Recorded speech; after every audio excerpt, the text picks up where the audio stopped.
Supply की दिक्कत आई, जो एंजाइटी ग्लोबल मार्केट में बढ़ी, उसका बड़ा इम्पैक्ट हमने एडिबल ऑयल के प्राइस पे देखा है। और उससे पहले भी कुछ ना कुछ दाम बढ़े थे, लेकिन उसके बाद युद्ध के दौरान जो है ये दिक्कत थोड़ी और बढ़ती हुई दिख रही है। तो अब सवाल ये है कि युद्ध के बीच, जियोपॉलिटिकल टेंशन के बीच एडिबल ऑयल मार्केट का हाल है क्या? क्या आने वाले वक्त में खाने के तेल के दाम और बढ़ सकते हैं? डिमांड सप्लाई का सिचुएशन क्या है? इन तमाम मुद्दों पर बात करेंगे। और बातचीत के लिए हमारे साथ आज दो खास मेहमान जुड़ रहे हैं। हमारे साथ हैं सुधाकर देसाई साहब, जो कि प्रेसिडेंट हैं IBPA के, और साथ ही CEO हैं इमामी एग्रोटेक के। और हमारे साथ जुड़ रहे हैं संदीप भान साहब, जो कि CEO हैं SD गुथरी इंटरनेशनल के। तो आप दोनों का बहुत बहुत स्वागत है।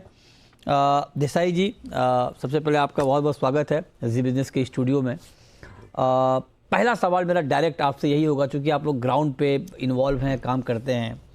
क्या इम्पैक्ट आया है जियोपॉलिटिकल टेंशन का, वेस्ट एशिया के तनाव का, एडिबल ऑयल की सप्लाई पर, प्राइस पर, ग्राउंड पे क्या इम्पैक्ट आया है? थैंक यू मिस्टर झा, या it's pleasure to be here.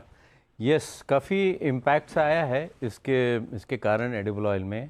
आप जानते हैं कि international fuel and crude oil prices and edible oil are closely linked with impact on each other. So if I recollect, geopolitical tension जो middle east वार situation से पहले Brent crude oil about $70 था, अभी $110 हो गया। That is nearly 33% rally. And बीच में एक बार $90 भी हो गया था। तो इसकी वजह से क्या हुआ, एडिबल ऑयल इंडस्ट्री में काफ़ी around 16 items we use in edible oil, like laminates, like utility chemicals, sulfuric acid, phosphoric acid, bleaching earth. So all of these prices have gone up minimum 35 to in some items nearly 60-70% also. This is one part of it in terms of inflationary thing that it has caused. And in terms of supply chain disruption, which is the second aspect of the war, luckily for Indian situation, as far as palm oil is concerned, which we import, उसमें कोई disruption तो आया नहीं है. There is no problem. I think it is uninterrupted. There is no shipment issues. Only in case of soybean oil, there has been some disruptions and delays. Most importantly, the freight rates of soybean oil has gone up from about $70-80 to $120. That is the only big thing that we have seen. There have been little bit of delays in soybean oil, but now it is stabilized. The third major item, the oil that we import, sun oil, especially for the South India and primarily North India also for household consumption.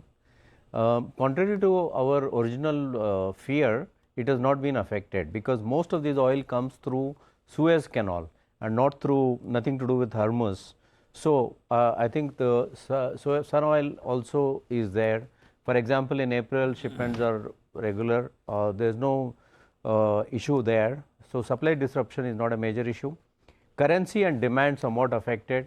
Currency, as you know, today touched 95, which is almost 12% depreciation from the pre-war situation.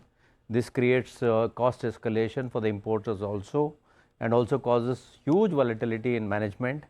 And there is also consumption drop in HoReCa, especially we are finding, which is in HoReCa, like organized and as well as unorganized, whether it is street food or hotels, canteens, restaurants.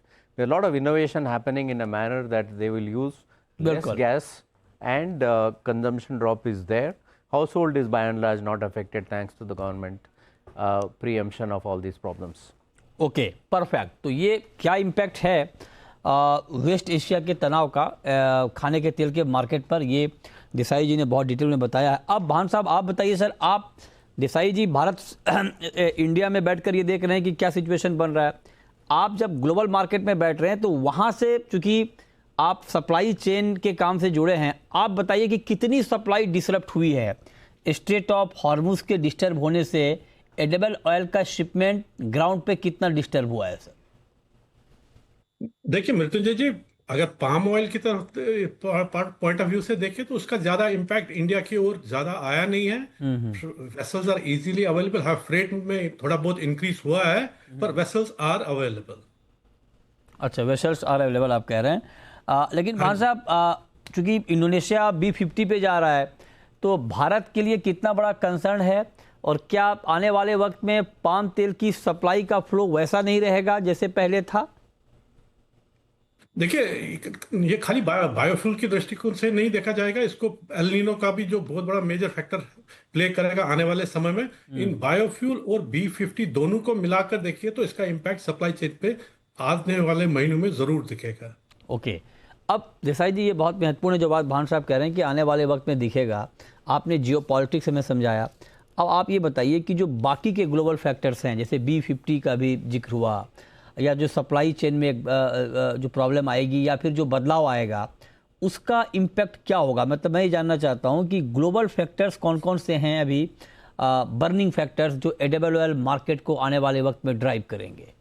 देखिए, Bansa will explain the palm situation more, but the stocks are comfortable in Malaysia, Indonesia. It is only waiting for demand basically. So it is at a consolidated phase. मैं समझता हूँ exports to Middle East थोड़ा बहुत कम हुआ होगा. So when it revives, probably palm will show some rally. Soybean oil imports, little bit imports have started from China also to make up for the delay of soybean oil from Argentina, Brazil. And sunflower oil तो मैंने बता दिया, वो तो price inelastic है. अच्छा, global factors अगर हम देखेंगे कि आज के दिन में अर्जेंटीना का जो 40% एक्सपोर्ट्स जो है ऑयल का इंडिया ही लेता है. तो इसीलिए इंडिया मार्केट और अर्जेंटीना मार्केट बहुत क्लोजली निटेड है. I feel that bean oil will continue. अभी तो एक $100 $90 ऊपर चल रहा है. आगे जाके इसको अगर पाम सोया को डिमांड चाहिए इंडिया का तो प्राइस थोड़ा नीचे आना चाहिए. But meanwhile there are 3 very important factors. एक तो थाईलैंड ने बैन किया है एक्सपोर्ट्स, तो various countries are responding very differently. Indonesia is trying to export levies, and more importantly USA, Brazil, Argentina, Indonesia, B50. Okay. All 4 are trying to increase the biodiesel import by manufacturing, which means diversion of edible oil into biofuel. ये तो बड़ा concern हो. अगर आप कह रहे हैं कि चारों कंट्री का ये प्लान है कि वो बायोडीजल मैन्युफैक्चरिंग पे फोकस करे, तो फिर तो ओवरऑल सप्लाई में एक प्रॉब्लम आ सकती है. नहीं, ज़्यादा नहीं. कि देखिए ऑलरेडी 14 मिलियन टन्स तो इंडोनेशिया यूज़ कर रहा है. Just to give it in perspective, India imports about 80 lakh tons, but about 140 lakh tons of CPO, crude palm oil, already going in. Okay. So when B50 is implemented from 1st July, it will take few months. So I expect B50 to cause about 15 to 15.3 kind of a million tons. But in 2027, it will become 17 million tons. The biodiesel usage only in Indonesia. 17 million ton. 17 million. अभी कितना है? अभी समझ लीजिए 15 हो जाएगा 26 में. 2 million ton फिर कहाँ से आएगा? आना चाहिए. तो that is why in 28, the next year, long term हम देखेंगे. So the replanting in Indonesia, replanting in Malaysia, all this becomes very important because the production of both these countries are stagnant. Okay. But luckily, there are other factors which are developing. Indonesia, Thailand is going to produce. There's Colombian palm oil will come. Other areas will make up for it. So overall, biofuel margins, which are very high, thanks to the Brent crude oil rally, which I mentioned originally, is the reason why edible oil prices are slightly responsive in rally to the war situation right now. Okay, perfect. लेकिन अब भान साहब जो बात देसाई जी कह रहे हैं कि 2 मिलियन टन की डिमांड या 2 मिलियन टन का जो डाइवर्जन है वो बायोफ्यूल में हो सकता है आने वाले वक्त में. अब मैं आपसे जानना चाहता हूं, मैं दोराब जी मिस्त्री से आज बात कर रहा था, वो कह रहे थे कि अभी एडिबल ऑयल के प्राइसेस ऊपर ही रहेंगे, मतलब नीचे आने की संभावना नहीं है, स्पेशली पाम के. क्या आपको भी यही लगता है कि पाम तेल में अभी मंदी भूल जाना चाहिए, तेजी की ही गुंजाइश है सर? देखिए, अभी अगर पूरी ग्लोबल सिचुएशन देखें तो एडिबल ऑयल किसी भी डेस्टिनेशन ने मई ऑनवर्ड्स कवर किया नहीं है, इंक्लूडिंग इंडिया. इंडिया ने भी मई की अभी बहुत बेयर मिनिमम कवरेज है. तो अभी सबको लिए लेने आना है. Everybody was waiting in anticipation कि ये crisis, Hormuz, straits of Hormuz की क्राइसिस रिजॉल्व हो जाएगी तो प्राइसेस नीचे आएंगे. वो अभी सामने दिख नहीं रहा है. Simultaneously from origin point of view से देखें तो यहाँ तो सबको अभी मालूम है कि भाई अब आने वाले महीनों में डिमांड बहुत ज्यादा आने लगेगी. इसलिए पाम को अब जो अभी $70 to $80 चीपर है सोयाबीन ऑयल के सामने, बहुत सपोर्ट मिल रहा है, और ये सपोर्ट लगता है कि आने वाले महीनों में बना रहेगा। ऑल्सो जैसा मैंने पहले भी कहा, एल नीनो का खतरा बहुत बढ़ता जा रहा है, जिसके चलते सपोर्ट इंटैक्ट रहेगा पाम को। अच्छा, तो पाम को कह रहे हैं कि आप सपोर्ट रहेगा। जी। अच्छा, ये भी आशंका है कि आने वाले वक्त में इंडोनेशिया में पाम का प्रोडक्शन कम हो सकता है, और अभी इस तरह की रिपोर्ट भी आ रही है कि 2026 में, मतलब इसी साल 20 लाख टन कम प्रोडक्शन हो सकता है compare to last year. Possible है सर, एक एल नीनो का इम्पैक्ट तो मेजर इम्पैक्ट रहेगा। और दूसरा जो वहां पे इन्होंने रिप्लांटिंग करी और जो एरियाज कवर कर लिए हैं, वहां पे भी कमजोरी दिखेगी, और फर्टिलाइजर एप्लीकेशन भी बहुत कम हुआ हो रहा है, उसके चलते भी प्रोडक्शन पे उसका इम्पैक्ट आता दिखेगा। ओके, ठीक है। तो ये राय आपकी आप कह रहे हैं कि प्रोडक्शन कट हो सकता है और उसका इम्पैक्ट दिख सकता है। लेकिन देसाई जी, अब जरा मैं रिटेल पे आता हूँ सर, चूँकि आप भी एक एडेबल ऑयल कंपनी को रिप्रेजेंट कर रहे हैं। कंज्यूमर के लिए क्या मैसेज है इस क्राइसिस से, या जो ग्लोबल डेवलपमेंट हो रहे हैं उससे? क्या हमारे लिए, कंज्यूमर के लिए आने वाले वक्त में खाने के तेल के दाम और बढ़ सकते हैं क्या? So just to add, before we go to retail point, market I think is at an inflection point. जो supply demand related issues के वजह से थोड़ा bullish type का scenario है, but there is a resistance of bearish factor to the higher prices. So for example, in India demand today, like मान साहब भी बोल रहे हैं कि हर जगह से high prices की वजह से the pipeline is shrinking, and also the stockists, retailers, everybody is trying to hold very less oil at the moment. Why? Because all are aware तो एमआरपी क्यों बढ़ रही है सर? एमआरपी क्यों बढ़ रही है? risk premium attached to all this because of all this war-like situation and whatever we have discussed. But assuming positively that everything will become normalized, so the markets are smart enough to say we will wait. So as far as the retail prices are concerned, देखिए अब मैंने तो बताया था कि इतना input cost भी बढ़ गया, एफएक्स भी बढ़ गया, इंटरनेशनल प्राइसेस भी और on the higher side. So because of all this, yes, retail prices have slightly up, no doubt.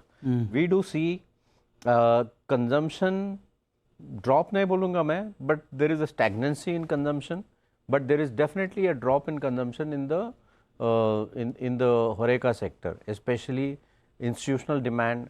People are adapting and innovating low oil consumption, low gas consumption product lines. So all this is being seen. So there is a resistance for the prices at these high prices. So I wouldn't be saying that market will rally big time, but markets is supported, and if the war situation eases out, I think market will be the correct picture when the demand actually comes. So I think today it's not about supply tightness, it is about the demand resilience, and when the demand comes, that makes the market. इसका जवाब थोड़ा और लेना पड़ेगा sir आपसे, लेकिन संदीप जी, जो बात देसाई जी कह रहे हैं कि दाम बढ़ रहे हैं, लेकिन एक रेजिस्टेंस ये है, इस बात का है कि अगर दाम बहुत ऊपर होंगे तो फिर डिमांड पे उसका इम्पैक्ट आएगा, और जहाँ से प्राइस पे एक चेक रहेगा। आपका सेंस क्या कहता है? अभी अगर एक आम कंज्यूमर के लिहाज से आपसे मैं सवाल पूछूं कि हमारे लिए, हमारे किचन के लिए खाने के तेल के दाम अभी महंगे होंगे, या अब जो तेज़ी आ गई अब नहीं आएगी? देखिए, मैं सुधाकर जी से एग्री करता हूं। इस समय क्या हो रहा है, जैसे India is the main driver for CPO prices.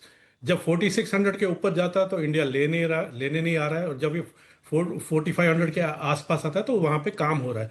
जो इंडिया की मंथली कंजम्पशन 8 लाख के टन के आसपास मान के चल रहे थे हम यहाँ, वो घटकर 5.5 से 6 लाख टन हुआ है अभी।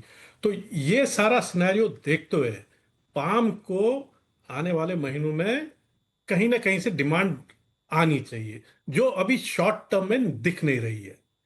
तभी यहाँ पे अगर आप देखेंगे, मार्च में बड़े बम्पर एक्सपोर्ट्स हुए थे मलेशिया में, अप्रैल में करीब 15-20% के आसपास डिप हुआ है एक्सपोर्ट में। उसका मेन रीजन है अभी शॉर्ट टर्म में डिमांड उतनी बड़े पैमाने पे आने रही, mainly because of this war scenario and anticipation of कि ये सुलट जाएगा और इसके चलते प्राइसेस में ड्रॉप आएगा, जिसके अभी वेट एंड वॉच, बायर की तरफ से वेट एंड वॉच है, सेलर भी एग्रेसिव नहीं है। दोनों का एक तरह से ये है कि कौन पहले ब्लिंक करेगा जिससे काम हो जाए।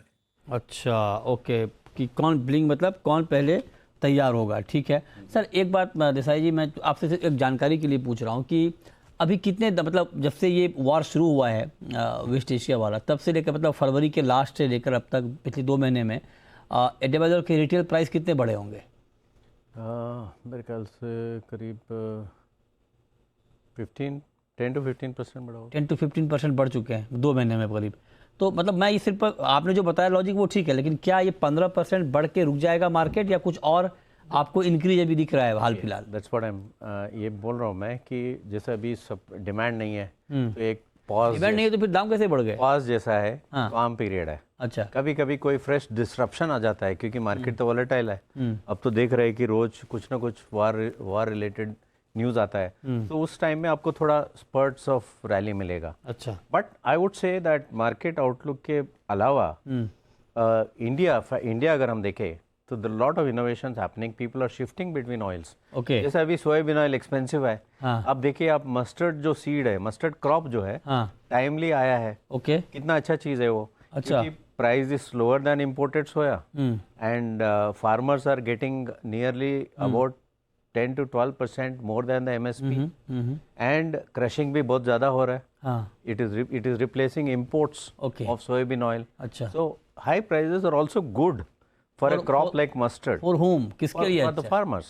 Farmers. They are getting and for the consumer? 62,000 की जगह में like to like Mandi price अगर आप देखेंगे, it is about 6 to 7,000 rupees higher. So it is very good for the farmers. हाँ। So government did not have to buy actually. The government had normally buys नहीं mustard. आपके soybean की बात कर रहे हैं, मस्टर्ड की बात कर रहे मस्टर्ड का ही बात कर रहा हूँ। हैं? ओके, लेकिन बट पीपल स्विच कर रहे हैं, कंजम्पशन स्विच हो रहा है, ये देख रहे हैं कंजम्पशन की कौन सी चीज सस्ता है, ओके। तो वो एक मेजर फैक्टर है। तो market is adapting very quickly Okay. And जैसे mister Mann told, India plays a very important role in the global market itself, कि what it buys, what it consumes, how it is moving. But अगर देखे तो cautionary approach है अभी market में। अभी नहीं बढ़ेगा ज़्यादा, मतलब अभी ज़्यादा नहीं बढ़ेगा। मेरे ख्याल से अगर जैसे मैं काम period, demand low period versus supply disruption, tightness देखते हुए पाम मार्केट मुझे लगता है 4400 to 4800 रेंज में रहना चाहिए। Like to big rally. 4800 या 4800। आप जी कह रहे हैं 5200? Yeah, so palm is going to be somewhat firm. Second half is a different story. Okay. We can't predict more than 3-4 months right now. Right. Soya, whenever it is, soya will need demand, Indian demand. Okay. Because of the connection that I explained. So it has to compete with palm oil, and sun oil is only till next September. There is no new crop. So Okay. sun oil will be a different product. Different product. Yes. तो भान साहब, देसाई जी कह रहे हैं कि palm तेल का जो प्राइस है वो 5000 के नीचे रहेगा, आप एग्री करते हैं?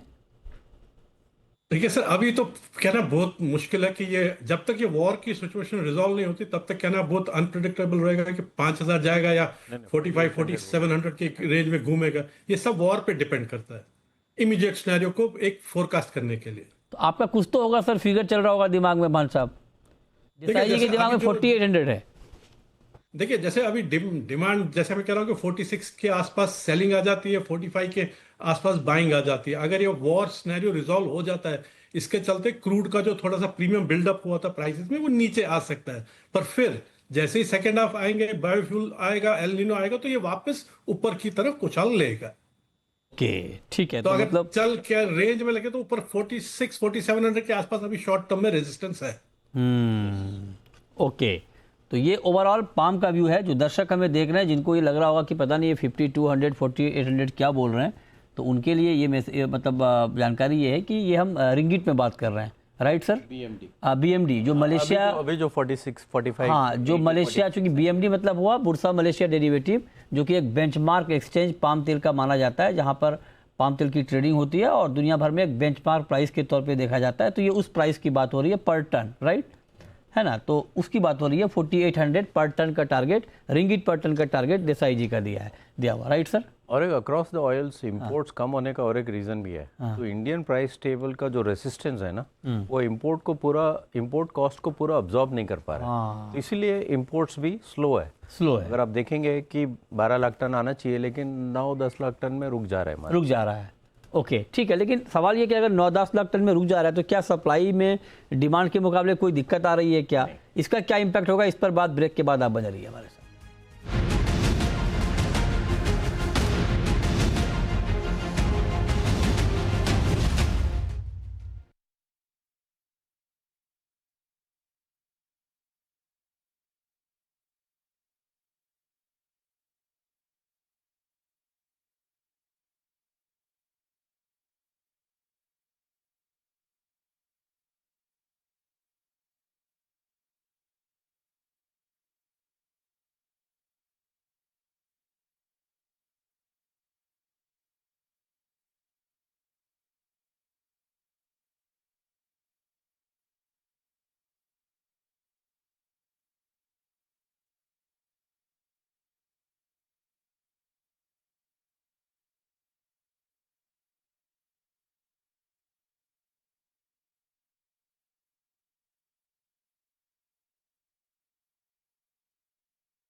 ब्रेक के बाद भी आपका स्वागत है। हम बात कर रहे हैं कि खाने के तेल की कीमतों में जो तेज़ी आई है युद्ध के बाद से 10 से 15% की, क्या ये तेज़ी अभी कंटिन्यू रहेगी?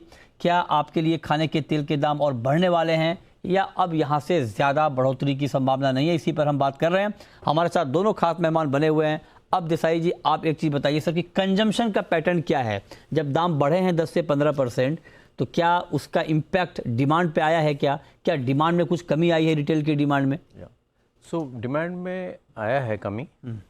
रिटेल डिमांड, हाउस होल्ड में नहीं बोलूँगा कि इतना कम आया है, बट ओवरऑल होरेका जो स्पेशली पाम या जो भी है स्ट्रीट फूड या जिसमें इंस्टीट्यूशनल डिमांड, जिसमें ऑयल का कंजम्पशन ज़्यादा हुआ करता था, तो वहाँ थोड़ा कट डाउन हुआ है। एक तो दाम की वजह से, वो तो डी स्टॉकिंग कर रहे हैं, वो लोग बहुत ही कम ले रहे हैं, हैंड टू माउथ ले रहे हैं। और दूसरा ऑयल कंजम्पशन जिसमें ज़्यादा ना हो, ऐसे आइटम, ऐसा फूड प्रोडक्ट्स वो बना रहे हैं actually, like not very too much of fried food, not too much of samosas. आप देखेंगे people are trying to conserve the gas related issues, क्योंकि थोड़ा आर्टिफिशियली थोड़ा कंट्रोल तो है उसके ऊपर, तो ऐसा अडेप्टेशन कर रहा है। और दूसरा अडेप्टेशन कंजम्पशन में ये हो रहा है कि जो सस्ता है उसके ऊपर ज़्यादा शिफ्ट हो रहा है। जैसे रेपसीड का कंजम्पशन काफ़ी अच्छा है आज के दिन में, बिकॉज उसको जो प्रीमियम हुआ करता था 20-25 रुपए का कंपेयर टू अदर ऑयल्स, वो नहीं है अभी, which is very good for domestic oils. So switchability is a factor, then innovation in cooking is one factor. Household demand will come back hopefully, and the pipeline, the dealer supply pipeline, they are also resisting high prices. So once it eases out at some price, I think it needs to be replenished.